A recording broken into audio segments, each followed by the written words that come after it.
They say the lantern guides the lost, but here it... The rope burns on my palms were still fresh when I heard the screams echoing up from the valley floor. I pressed myself against the sandstone wall, 200 feet above where civilization was tearing itself apart, and realized I might be the only person within 50 miles who knew how to survive what was coming.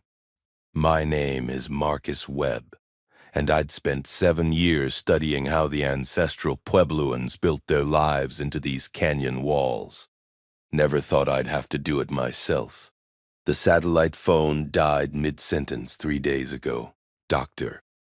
Harrison from the university was telling me about some kind of outbreak in Phoenix, something moving fast through the population centers, when the line just went to static. I tried calling back 17 times. Nothing.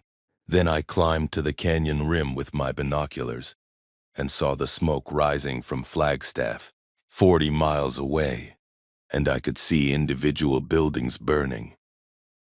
That's when I stopped being a scientist and started being a survivor. My research camp sat on a narrow ledge system called the Gallery, a natural shelf that ran along the canyon's north face. The ancient ones had built entire communities up here, and I'd been documenting their construction methods, their water management, their agricultural adaptations. I had measurements, photographs, detailed notes on every aspect of how they'd lived in these vertical spaces for centuries. My thesis was going to revolutionize archaeological understanding of pre-Columbian defensive architecture. Now those notes were the only thing standing between me and death. The first decision I made was to destroy the trail. There was a modern hiking path that switchbacked up the canyon face, installed by the Park Service in 1987, complete with cable handrails and graded steps. I took a geology hammer and spent 6 hours systematically destroying the most critical sections. I pried out support beams. I collapsed overhanging rock onto the path. I created obstacles that would slow or stop anyone trying to reach the upper canyon. When I finished, my shoulders screamed with pain, and the only way up was the ancient hand and toe holds carved into the cliff face by people who'd been dust for 800 years. Then I started building. The gallery had several natural alcoves, protected overhangs where the softer sandstone had eroded back, while the harder caprock held firm. The largest was about 30 feet deep and 60 feet wide, a space that could have housed 20 people comfortably. The ancestral Puebloans had built stone structures inside these alcoves, and I'd been mapping the remains of one such dwelling for the past 2 months. Now I was going to reconstruct it. Sandstone blocks from collapsed walls lay scattered across the ledge. I'd cataloged every one, numbered them, photographed their original positions. Now I picked them up and started fitting them back together.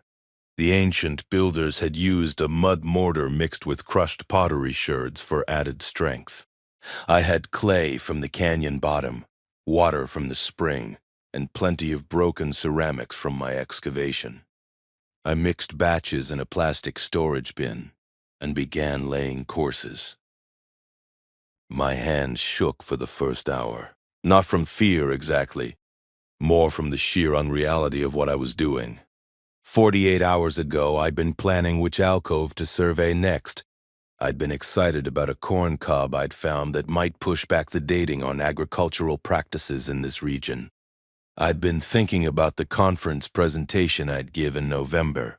Now November seemed like a concept from another universe, and I was building a fortress out of rocks held together with mud. The screaming from the valley stopped around sunset. That silence was worse than the noise had been.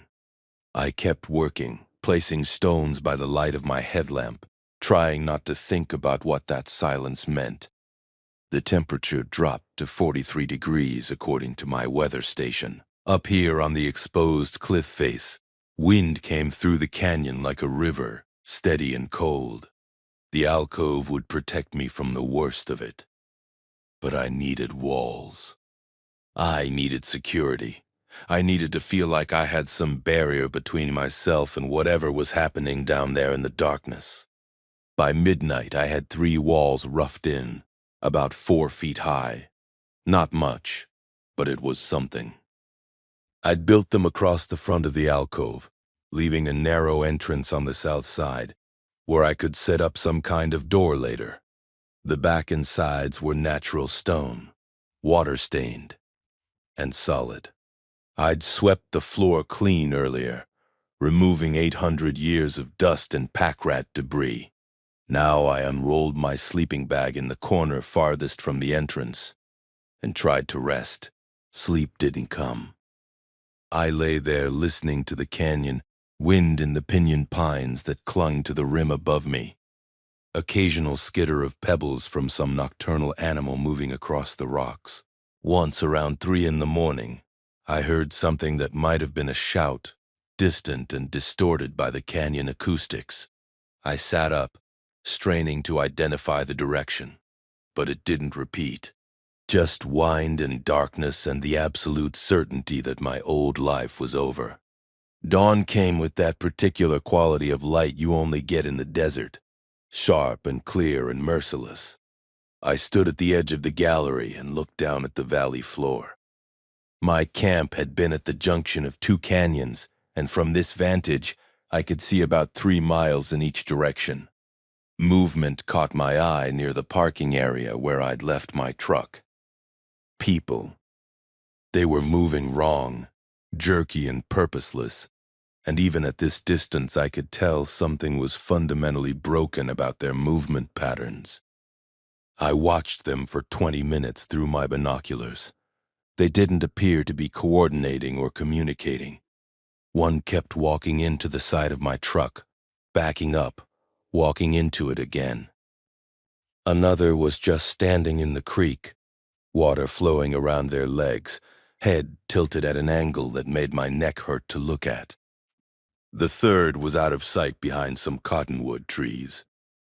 But I could see the trees shaking as something moved violently among them. That's when I made the decision to cut myself off completely.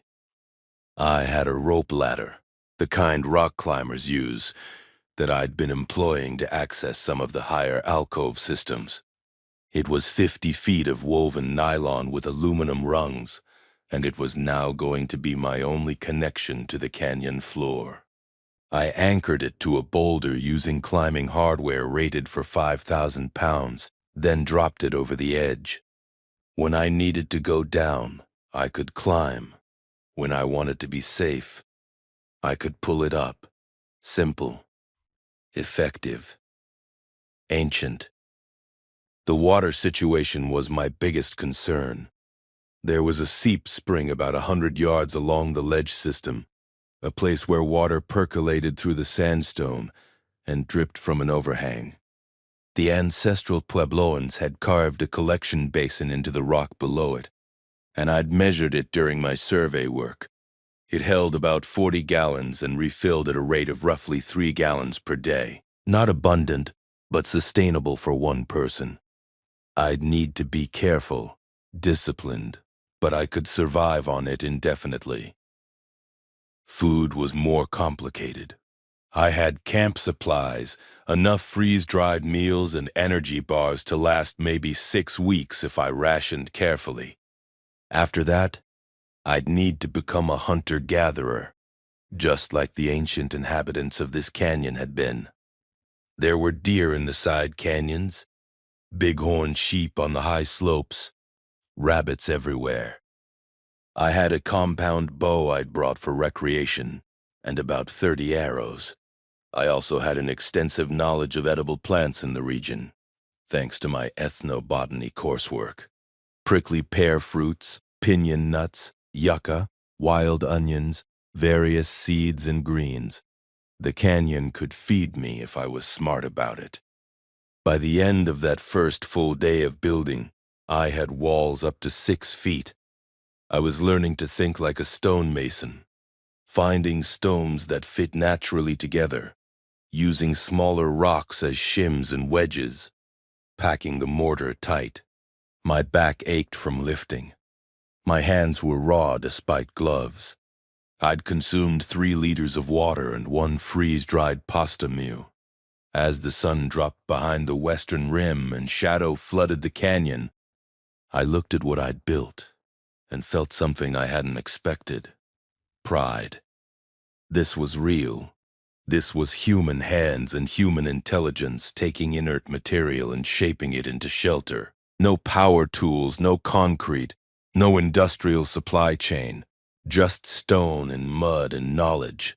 The same combination that had protected people in this exact spot 8 centuries ago. I was connecting to something fundamental, a skill set that had kept humanity alive for thousands of generations before electricity and internal combustion engines convinced us we transcended our limitations. The second night was quieter. I slept in 3-hour blocks, waking to check the canyon below with my night vision monocular. The infected, if that's what they were, seemed to be most active during daylight. After dark, they just stopped moving, standing or sitting wherever they happened to be. I watched one remain completely motionless for an hour and a half, just a dark shape near the creek.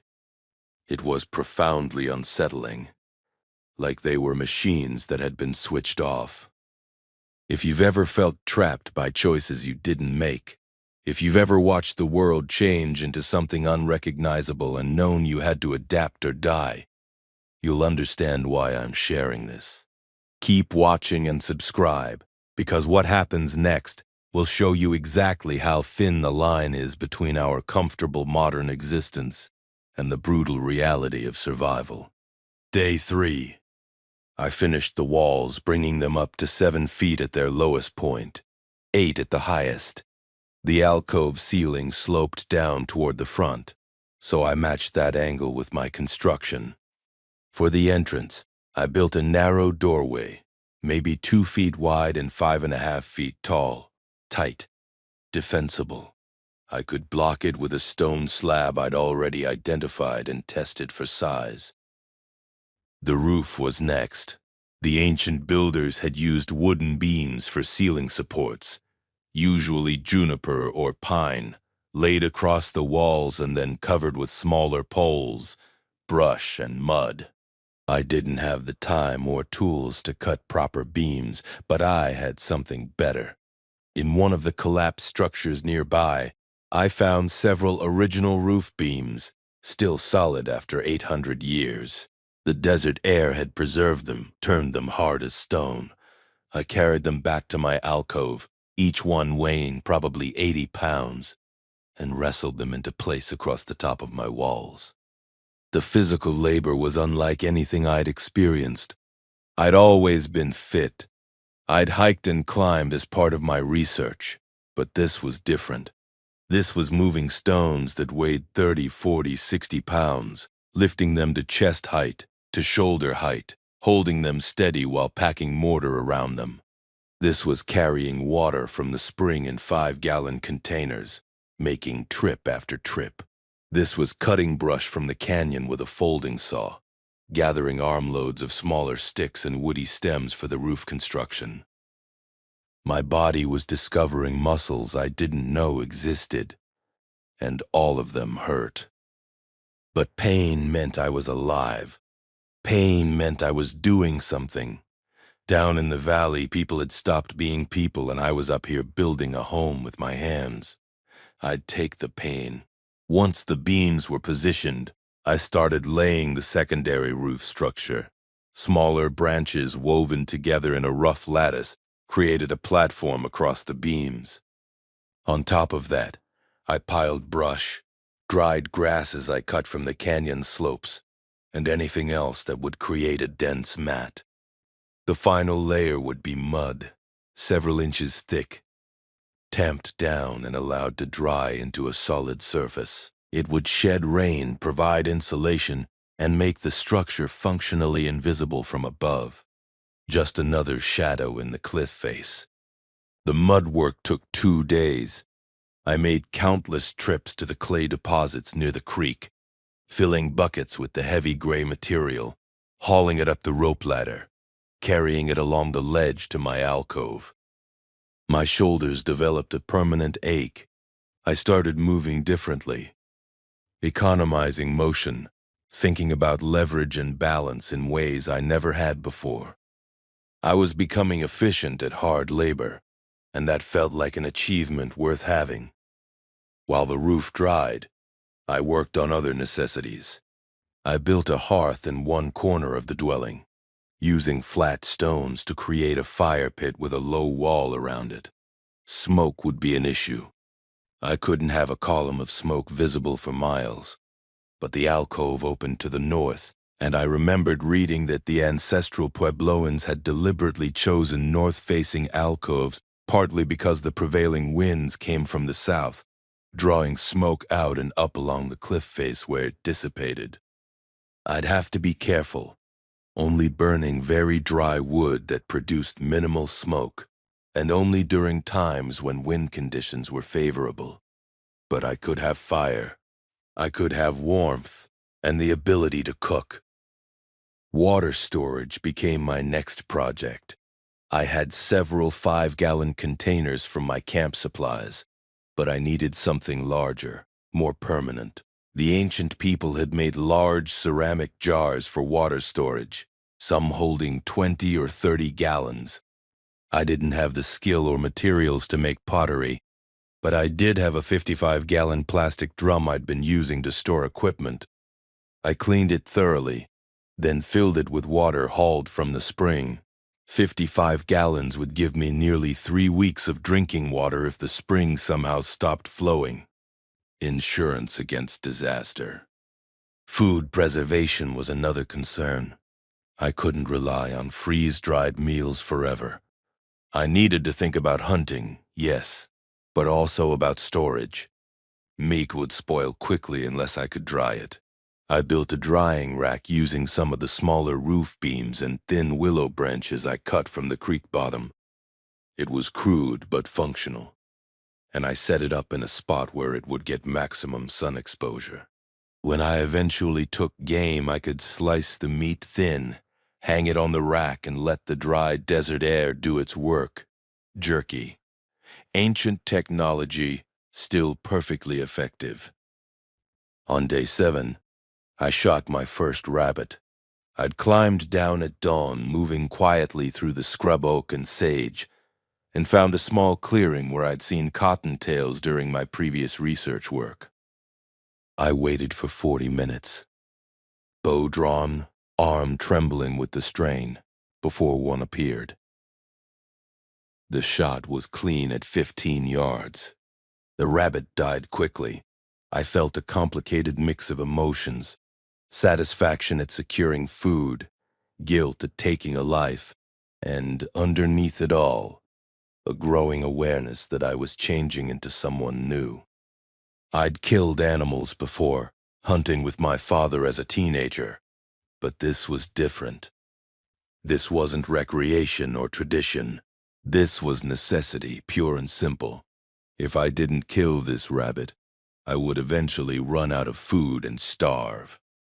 The moral framework that had made me uncomfortable with hunting in my adult life seemed like a luxury I could no longer afford. The canyon didn't care about my ethical positions.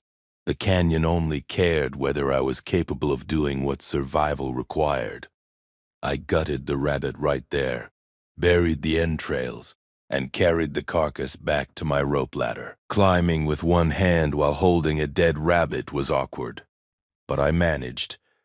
Once back in my dwelling, I skinned it carefully, preserving the pelt. The ancient people had used rabbit skins for blankets and clothing, sewing dozens of them together. I might need to do the same if I was here long enough.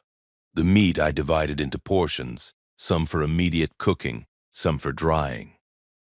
That night I ate fresh rabbit cooked over a small fire. The taste was rich and slightly gamey, infinitely better than freeze-dried meals. I'd seasoned it with wild onions I'd gathered from the canyon bottom, and the combination was genuinely delicious. I sat in my dwelling, Walls solid around me, roof overhead, fire crackling, eating food I'd hunted and gathered myself, and felt a profound sense of accomplishment. This was working. Against all odds, I was actually surviving. The infected in the valley seemed to be multiplying.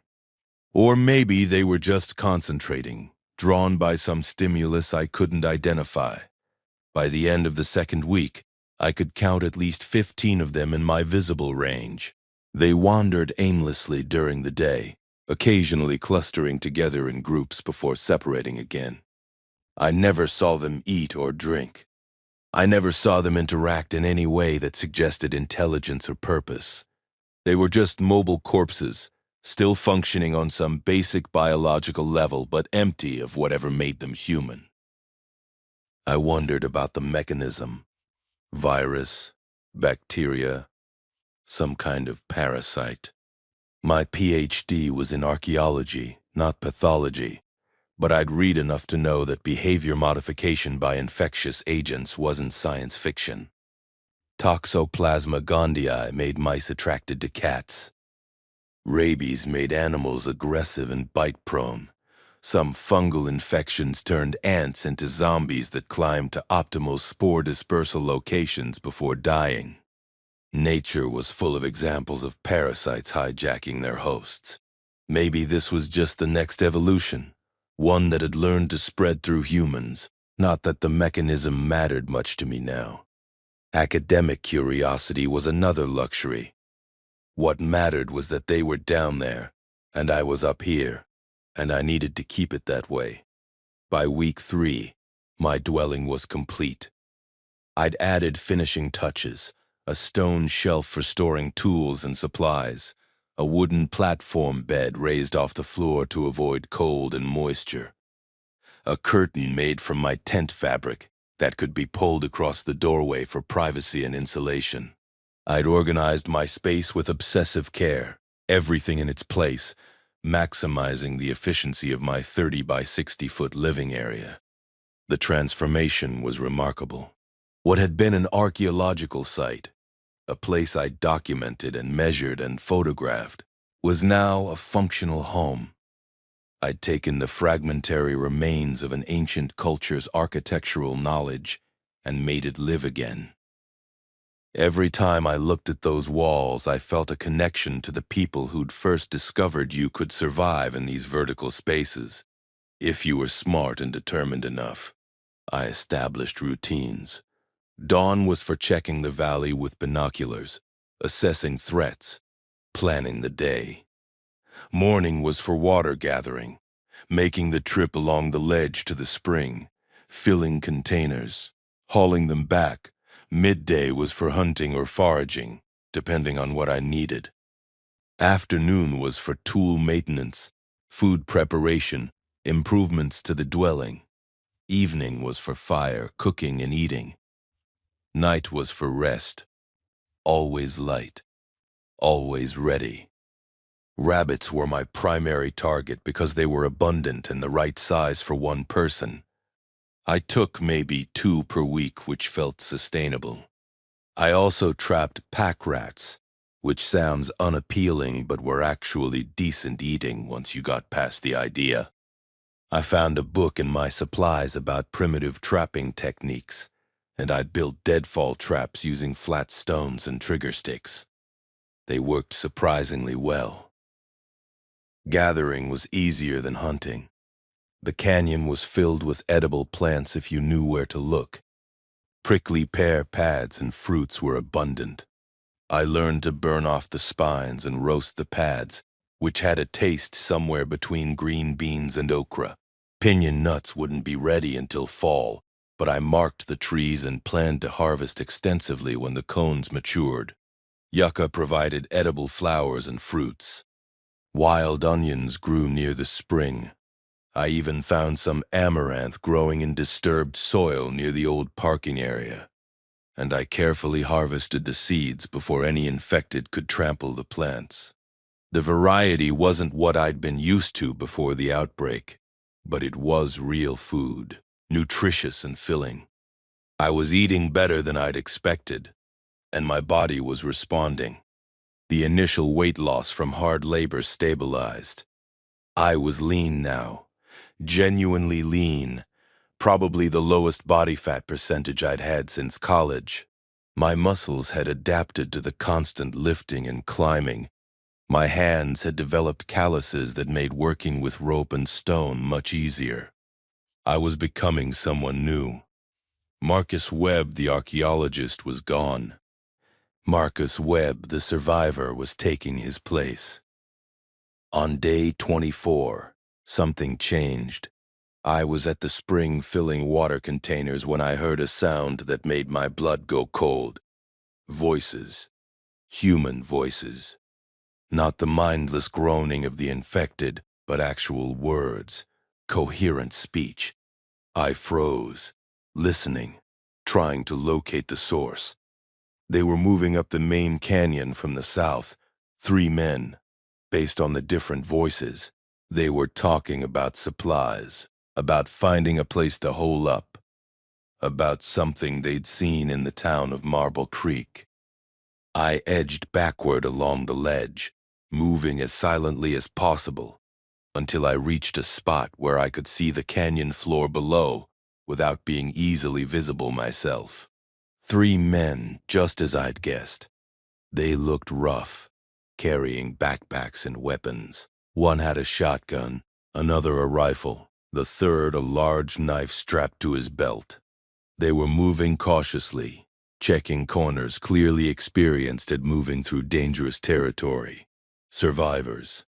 Real survivors. Part of me wanted to call out, to make contact, to end the crushing isolation I'd been living with. But another part, a newer part that had been growing stronger every day, held me back. I didn't know these men. I didn't know their intentions. And I had something valuable.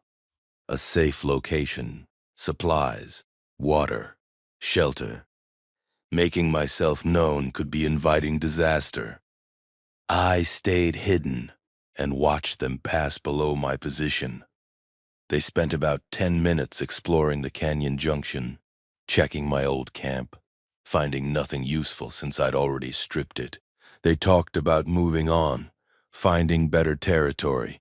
Then they left, heading north up the far canyon, and within 15 minutes their voices had faded completely.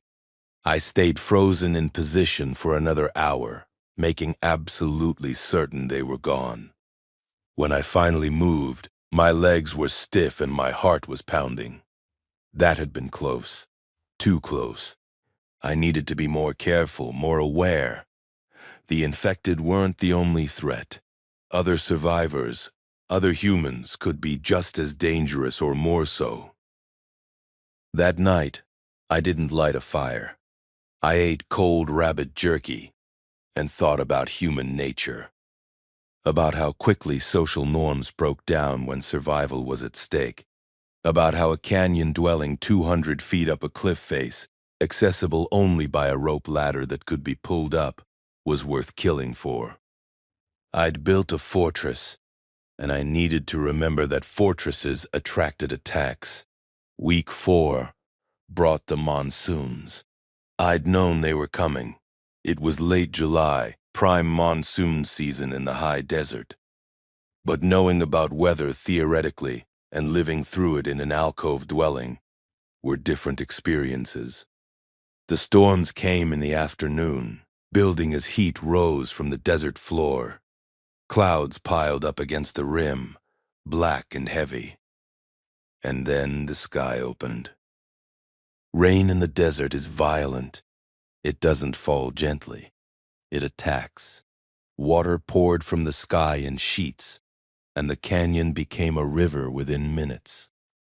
I watched from my dwelling as muddy torrents filled the creek bed, rising 10 feet above the normal flow, carrying logs and debris and foaming like a living thing. The noise was incredible, a roar that echoed off the canyon walls and made thinking difficult. My roof held. The mud layer I'd applied had dried into something close to concrete, and water ran off it without penetrating. The alcove overhang protected the front of the dwelling from the worst of the rain. Inside, I stayed dry and relatively comfortable, watching nature's fury from safety. The ancient builders had known what they were doing when they chose this site. But the storms created new problems. The rope ladder was exposed, hanging down the cliff face, and the rain made the nylon slippery and dangerous. I couldn't safely climb up or down during a storm, which meant I was trapped in my dwelling until the weather cleared. If something happened, if I needed to flee, or needed something from the canyon floor, I was stuck. I also worried about the spring. Flash floods could alter underground water channels, potentially cutting off my water supply. After the first storm, I rushed to check the spring and found it actually flowing stronger than before. The rain recharging the aquifer. Relief washed through me. Water was life, and my life was secure. The storms came almost daily for the next 2 weeks. I adapted my schedule, doing all my foraging and hunting in the mornings before the clouds built up.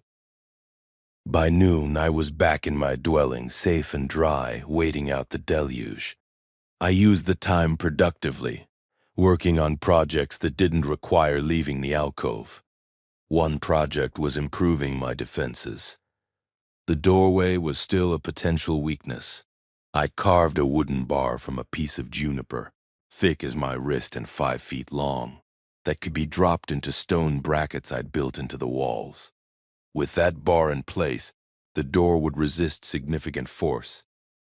I also gathered stones that would fit the doorway opening, preparing to wall myself in completely if necessary. It would take about 30 minutes to stack stones and fill the gaps with mud, creating a solid barrier. Not fast, but possible if I had warning. Another project was tool making. I'd brought modern tools with me, but they wouldn't last forever. Saw blades dulled, knife edges chipped, handles broke. I needed to learn to create tools from natural materials, just as the ancient inhabitants had done. I found flint nodules in the canyon walls and taught myself basic flint knapping, the art of striking stones together to create sharp edges. My first attempts were pathetic, but I improved. I eventually made a serviceable knife blade and several projectile points that I could use for arrows or spears. The intellectual challenge was satisfying. I was solving problems with my hands and my brain. No internet to consult. No expert to call. Just trial and error, observation and persistence. I was learning skills that humanity had used for thousands of years and had nearly forgotten in our rush toward technological complexity. Month 2 arrived with a shift in my psychology. The initial panic had faded, replaced by something calmer and more permanent. This wasn't temporary anymore. This wasn't a crisis I would survive and then return to normal life. This was life now, and normal was whatever I made it in this canyon dwelling, carved into the cliff face. I started thinking in seasons rather than days.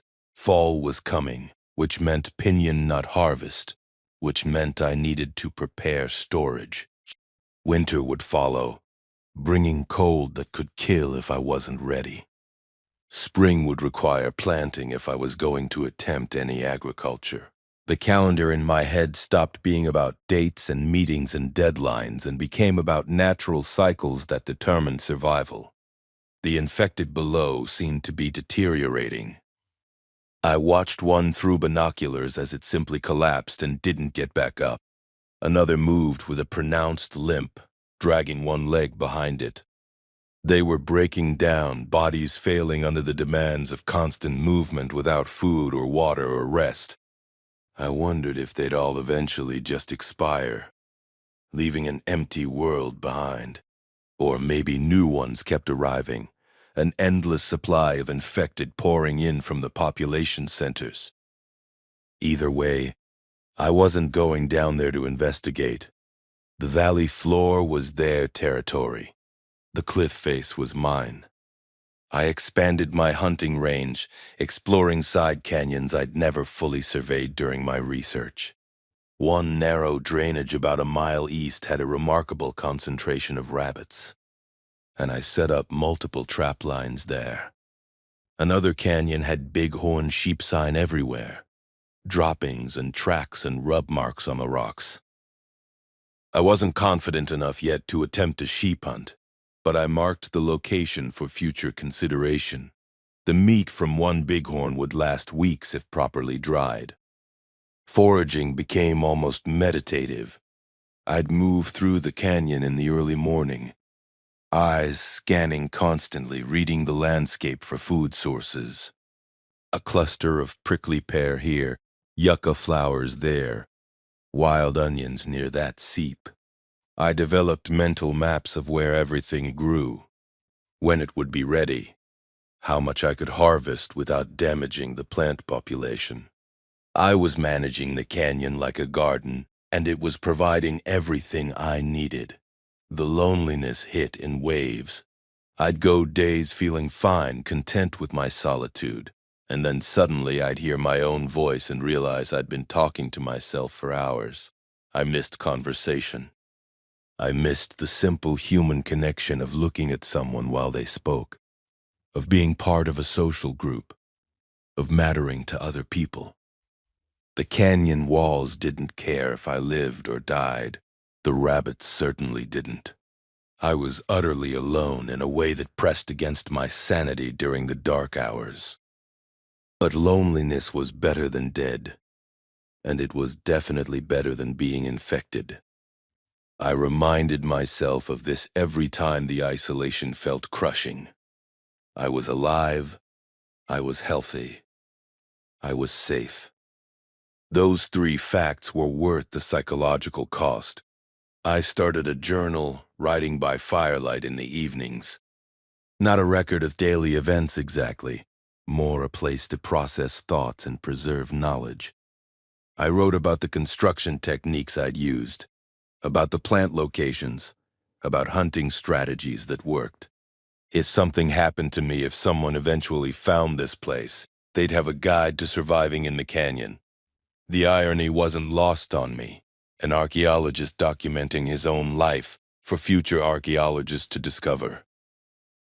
The writing helped with the loneliness. It gave me someone to talk to, even if that someone was a hypothetical future reader, or just myself months or years later. I filled page after page with observations, reflections, questions I couldn't answer. Why had I survived when so many hadn't? Was survival just luck, or had my specific knowledge and location given me an edge? What responsibility did I have to try to help others, versus staying hidden and safe? I never resolved that last question. The three men I'd seen weeks ago kept haunting me. Should I have made contact? Should I have offered them shelter? But my dwelling couldn't support 4 people, not long term. The water would stretch thin. The hunting pressure would increase. The space would be cramped and tension-filled. And I didn't know them. Didn't know if they were good men or dangerous ones. Staying hidden had been the smart choice. The survival choice. But was smart the same as right? Philosophy seemed both intensely important and completely pointless up here. Whether my actions were morally justified didn't change the fact that I was doing them. Survival wasn't about ethics. It was about continuing to breathe, day after day, regardless of what that required. If you're wondering how isolation changes a person, how quickly the comfortable assumptions of civilization fade when you're alone, you're starting to understand what happened to me up here. Comment below if you've ever felt truly alone, and share this with someone who needs to understand that survival demands everything you have and more. By day 60, I had established what I can only describe as a sustainable routine. My food sources were diversified and reliable. My water supply was consistent. My dwelling was weatherproof and secure. I wasn't just surviving anymore. I was living with a degree of stability that seemed impossible given the circumstances. The physical changes were dramatic. I'd lost probably 30 pounds, all of it fat. My body was lean and corded with muscle developed from constant climbing and lifting. My hands were tough enough to handle rough stone without gloves. My feet had hardened from going barefoot in the dwelling, developing calluses that let me move silently across the stone ledges. I'd grown a beard because shaving seemed like a waste of water and effort. When I caught my reflection in a still pool during a foraging trip, I barely recognized myself. I looked like I belonged here, like I'd always been part of this landscape, some ancient human reverting to type, becoming what we'd been before cities and agriculture tied us to specific locations. A hunter-gatherer moving through territory I understood intimately, taking what I needed and leaving the rest. The monsoons ended in early September, and the weather shifted. Cooler nights, less humidity, skies that were deeply, impossibly blue. This was prime time in the canyon country, and I took advantage of it. I ranged farther, exploring sections of the canyon system I'd never reached during my research. I found ancient ruins I'd never documented, small cliff dwellings tucked into alcoves so remote that probably no archaeologist had ever recorded them. In another life, these would have been exciting discoveries. Now they were just confirmation that this strategy of vertical living had worked for centuries. One dwelling I found still had intact roof beams and partial walls. The pottery sherds scattered across the floor dated to the 13th century based on their design. These people had lived here, raised children here, survived here for generations. Then they'd left, abandoning the canyons for reasons that archaeologists still debated. Drought, maybe. Social conflict. Climate change making agriculture impossible. Whatever the reason, they'd proven the concept worked.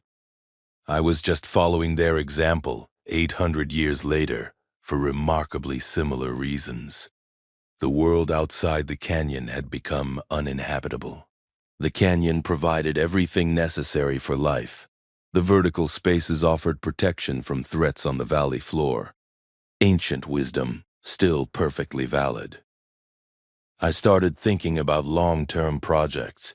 If I was going to be here for years, maybe for the rest of my life, I needed more than just basic survival. I needed tools, storage, maybe even livestock if I could figure out how to maintain animals in this environment. The ancient people had kept turkeys, both for feathers and for food. Turkeys were still common in the canyon. Could I capture young ones and domesticate them? It seemed possible. Agriculture was another consideration. The canyon floor had areas with decent soil, and the creek provided water for irrigation. I could plant corn, beans, squash, the traditional crops of the Southwest, but that would tie me to the location permanently and create visible evidence of human presence. The fields would attract attention from any infected or survivors passing through.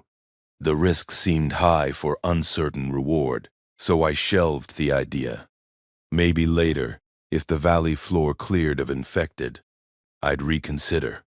The pinyon pine cones ripened in October, and I spent 2 weeks in harvest mode.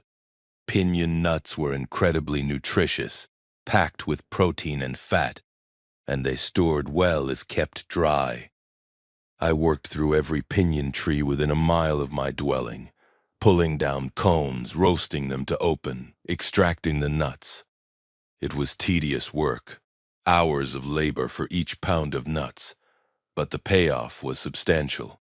I eventually collected about 40 pounds, enough to provide significant calories through the winter. Storage was critical.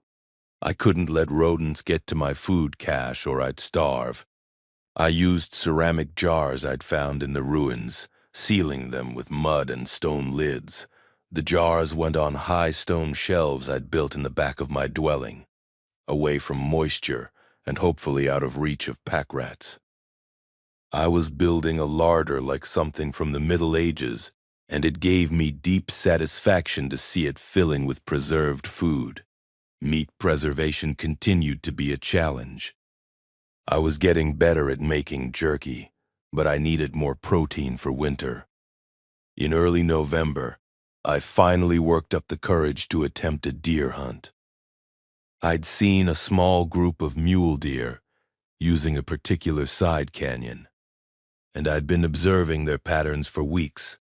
They came through in early morning, following the same route from their bedding area to a section of creek with good forage. I set up before dawn on a ledge overlooking their trail, bow ready, mentally rehearsing the shot. When they appeared, there were 5 of them, 2 does, 2 yearlings, and a small buck. I waited until one of the does moved into clear range at about 20 yards, then drew and released in one smooth motion. The arrow hit behind the shoulder. Perfect lung shot. The doe bolted, ran maybe 50 yards, and collapsed. The others scattered, crashing through the brush, gone in seconds. I stayed in position for 10 minutes, making sure they weren't coming back, then climbed down to where the doe had fallen. Field dressing a deer alone is hard work. Gutting, quartering, carrying the meat back to the rope ladder, hauling everything up to the dwelling. It took me 6 hours of non-stop labor. But when I was done, I had close to 80 pounds of venison. I sliced it thin and filled my drying racks, working through the night by firelight. By dawn, the racks were laden with meat strips that would dry over the next few days into protein that would keep for months. That deer probably saved my life in terms of winter survival. The amount of calories and protein in that one animal was equivalent to hundreds of rabbits. I could afford to hunt less frequently now, disturb the canyon less, conserve energy during the cold months ahead. I felt genuine gratitude toward the deer, toward the canyon, toward whatever forces had put me in position to have the knowledge and tools to make this work. Gratitude was a strange emotion given the circumstances. Everyone I'd known was probably dead. Civilization had collapsed. I was living in a cave like a primitive human from the Pleistocene. But I was alive, and that felt like enough. Winter arrived hard in December. Temperatures dropped below freezing at night, and the water in my storage containers formed ice on the surface by morning. The spring slowed its flow but never stopped completely, which was a relief. I'd been worried about it freezing solid. Snow came in scattered storms, dusting the canyon rims and creating beautiful contrasts of red rock and white powder. The beauty was dangerous. Each storm made foraging harder and increased the risk of slipping on icy ledges. I spent more time in the dwelling during winter, conserving energy and staying warm. My fire became a constant companion, fed with carefully selected wood that burned hot and clean. I'd stockpiled firewood in the fall, cutting dead pinyon and juniper and stacking it in a dry section of the alcove. The pile looked like enough to last the winter, but I monitored it anxiously anyway, doing calculations in my head about burn rate versus remaining supply. The infected below became less visible. Whether they died off or simply moved to lower elevations where conditions were warmer, I couldn't tell. Some days I'd see none at all. Other days I'd spot 1 or 2 wandering aimlessly through the snow. They didn't seem to feel the cold, didn't seek shelter or warmth. Just biological machines running down slower each day.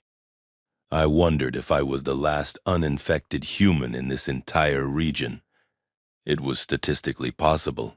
The outbreak had happened fast, and the population density here was low to begin with.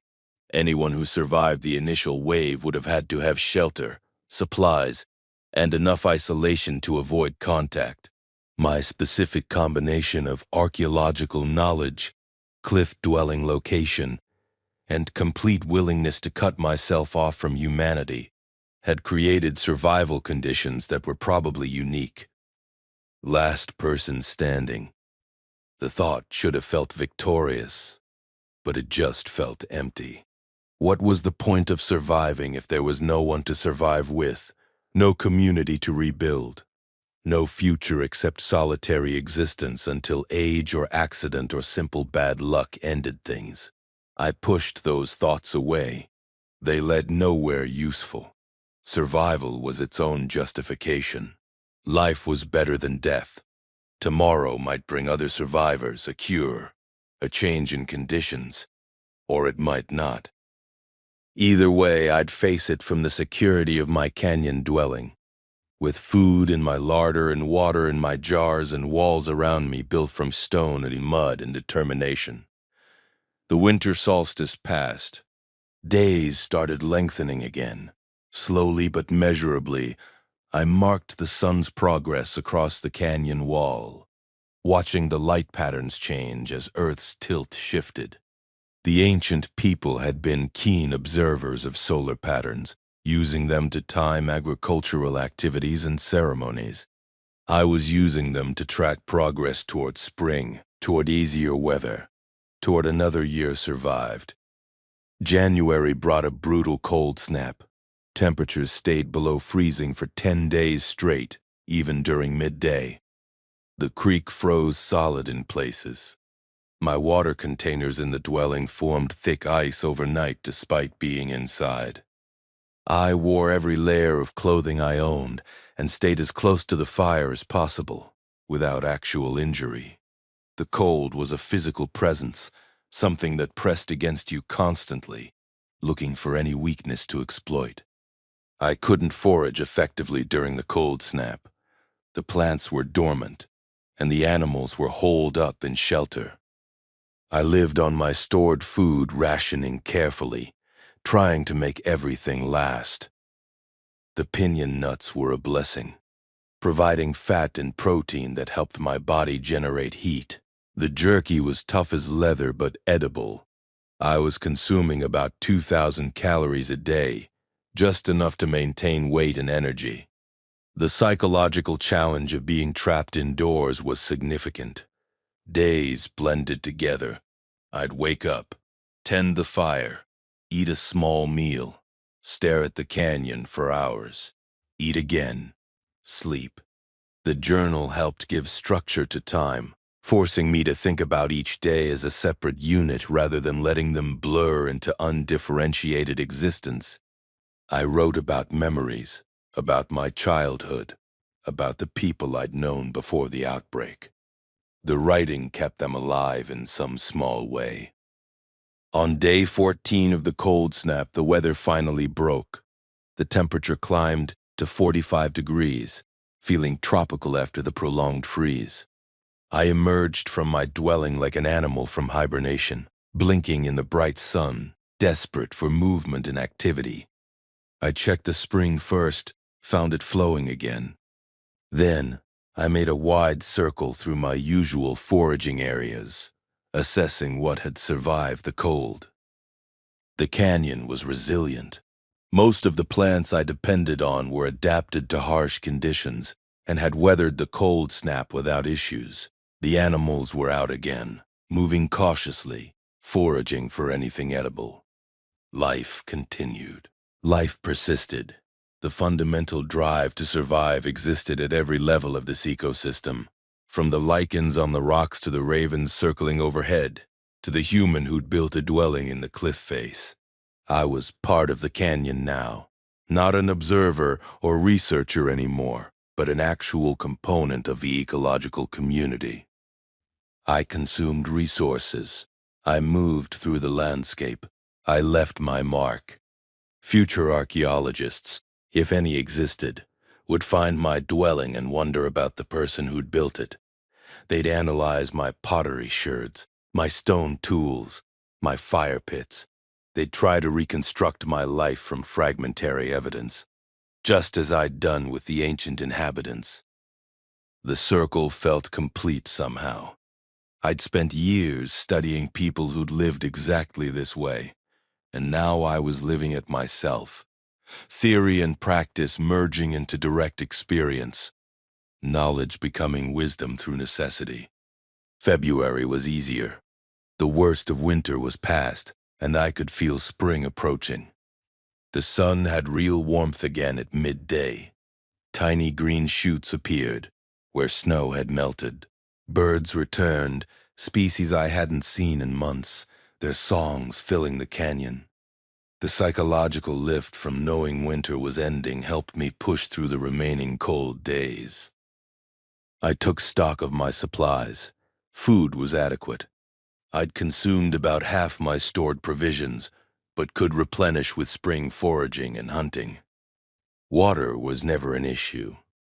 Firewood was getting low, requiring me to gather more, but that was manageable. Tools were holding up, though my knife needed sharpening and my rope ladder showed wear that concerned me. Overall, I'd survived the winter in better shape than I dared hope. The dwelling itself had performed perfectly. The walls were solid. The roof hadn't leaked. The insulation from the alcove overhang had kept interior temperatures bearable. My construction had worked, ancient techniques validated once again by modern necessity. I felt pride in that, genuine pride in having built something functional and lasting with my own hands. On March 1st, I saw another survivor. Not down in the valley this time, but on the opposite canyon rim. About a mile away, a figure with a backpack, moving along the rim trail, occasionally stopping to look down into the canyon. I watched through binoculars for 20 minutes, trying to decide what to do. The isolation had been so complete for so long that seeing another human was shocking. My first instinct was to signal, to make contact, to end the terrible loneliness. But caution held me back. I didn't know this person. Didn't know if they were alone or part of a group. Didn't know their intentions or mental state. The months alone had taught me that other humans were potentially more dangerous than the infected, because humans could think, plan, and coordinate. I stayed hidden and watched the figure move out of sight to the west. They never looked directly at my alcove, never showed any sign of having spotted my dwelling. The camouflage was working. From a distance, my structure looked like just another shadow in the cliff face, indistinguishable from natural formations. After they were gone, I felt strange, relieved that I hadn't been discovered, but also profoundly sad. That might have been the last other human I ever saw. I'd chosen safety over connection, and maybe that was the right choice. But it cost something. Every choice costs something. You're probably asking yourself what you would have done differently, whether you could have survived the isolation and the impossible choices. The truth is, you never know until you're facing it yourself, until it's your life on the line and your decisions that determine whether you see another sunrise. Leave a comment about what scares you most about this kind of survival, and hit share, because everyone needs to think about how fragile our comfortable world really is. Month 8 arrived in mid-March. 8 months since the outbreak, since I'd climbed up to this ledge and started building a dwelling from stone and mud. 8 months of solitude, hard labor, constant vigilance, and adaptation. I'd changed so completely that Marcus Webb, the archaeologist, seemed like a different person, someone I'd known long ago and barely remembered. My body was a tool now, lean and efficient and scarred from countless minor injuries. My mind had narrowed its focus to immediate concerns: food, water, security, weather. The big questions about meaning and purpose that had occupied so much of my academic life seemed irrelevant. Meaning was staying alive. Purpose was seeing tomorrow. Philosophy was a luxury for people who had the resources to support abstract thinking. But I was surviving, thriving even, by post-outbreak standards. I had shelter, food, water, tools, knowledge. I had a sustainable relationship with my environment. I could live like this indefinitely, years or decades if necessary. The canyon would support me. The ancient techniques would continue working. I'd proven that human beings could survive the collapse of technological civilization by reverting to methods that had sustained us for thousands of years. Spring brought new growth and renewed energy. I planted a small experimental garden on the canyon floor, just a few corn and bean seeds in a protected spot near the creek. More of a psychological experiment than a serious agricultural effort. I wanted to see if I could make things grow, if I could take that step from pure foraging to actual cultivation. The ancient people had done both. Maybe I could too.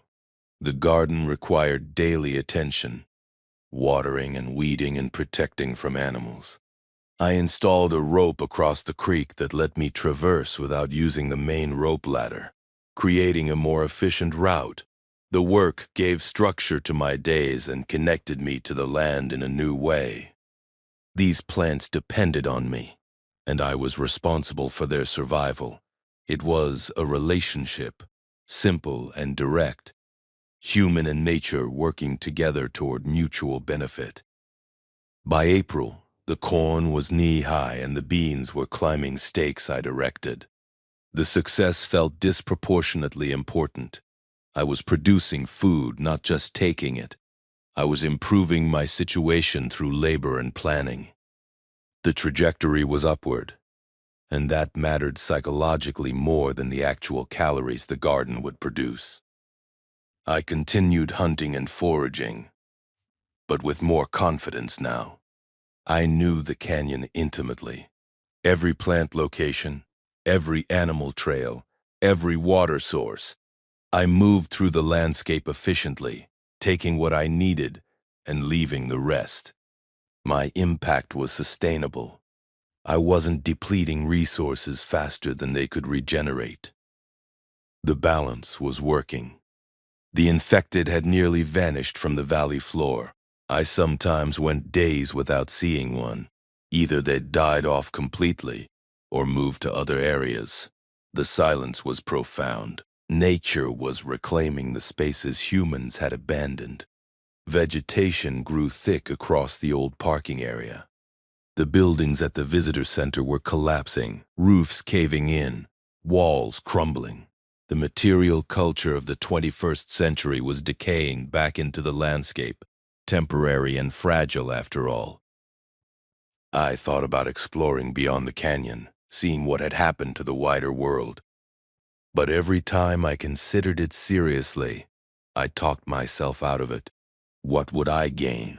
Information about places I couldn't reach and situations I couldn't affect. The risk of encountering infected or hostile survivors was high. The benefit was purely curiosity, and curiosity wasn't worth dying for. No, better to stay here, stay safe, stay alive. The canyon was my world now, and it was enough. I marked the anniversary on a wall of the dwelling. 8 months since I'd climbed up here and started this new life. 8 months of survival against conditions that had killed millions or billions. I'd done it by combining ancient knowledge with modern tools, by accepting isolation, by adapting to circumstances instead of fighting them. I'd become what the situation required. Looking ahead, I could see years stretching out, seasons cycling, the rhythm of hunting and gathering and building continuing indefinitely. It wasn't the life I'd planned. It wasn't the career trajectory I'd imagined during graduate school. But it was life, real and immediate, and undeniably authentic. I was living more directly, more honestly than I ever had in the civilized world.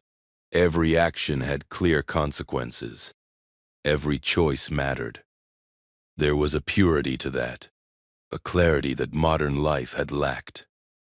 The sun set behind the western rim, flooding the canyon with red light that made the stone walls glow like fire.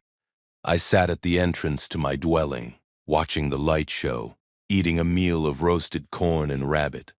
The taste was simple and good. The air was cool and clean. The night was approaching with its familiar sounds and silences. I was home. Not the home I'd been born to, but the home I'd built with my hands and my knowledge and my determination. A cliff dwelling in a remote canyon, invisible from above, secure from below, provisioned and protected. A place where ancient wisdom had saved a modern human from a modern catastrophe. Tomorrow I'd check the garden, hunt if the opportunity presented itself, gather spring greens from the canyon slopes. Tomorrow I'd maintain my tools, repair sections of wall that needed attention, continue the endless work of survival. Tomorrow I'd be alive, and that would be enough. The stars emerged one by one as darkness completed its conquest of the canyon. Countless points of light in the infinite black, the same stars the ancient builders had watched from this same spot 800 years ago. Time compressed, and I felt connected to them across the centuries. We were the same, separated only by the arbitrary measurement of years. Both of us had found safety in stone and height. Both of us had learned the canyon's lessons. Both of us had survived. If this story changed how you think about survival, about the value of ancient knowledge, about what humans are capable of when everything familiar collapses, then it served its purpose. Share it with someone who needs to understand that we're more resilient than we think, that the old ways still work, that adaptation is always possible. The canyon taught me that. Maybe it can teach you too.